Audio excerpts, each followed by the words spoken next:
তারকা পরিচালক রায়হান রাফির সবকটি সিনেমাই বলা চলে আলোচিত ও ব্যবসা সফল। তার সঙ্গে চিত্রনায়িকা তমা মির্জার সম্পর্কের গুঞ্জনও বহুদিনের। শোবিজে তারা আলোচিত জুটি। তাদের প্রেম ও বিয়ের গুঞ্জন দীর্ঘদিন ধরেই চলমান। তবে বেশ কিছুদিন ধরে তমার সঙ্গে সম্পর্ক নেই রাফির, এমনটাই শোনা যাচ্ছে সিনেমা পাড়ায়।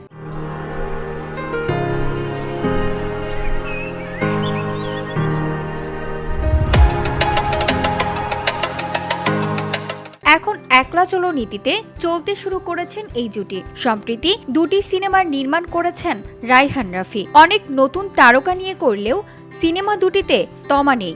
এদিকে নতুন বছরে যে দুটি সিনেমায় তমা মির্জাকে দেখা যাবে সেগুলোর কোনোটাতেই রাফি পরিচালনা করছেন না।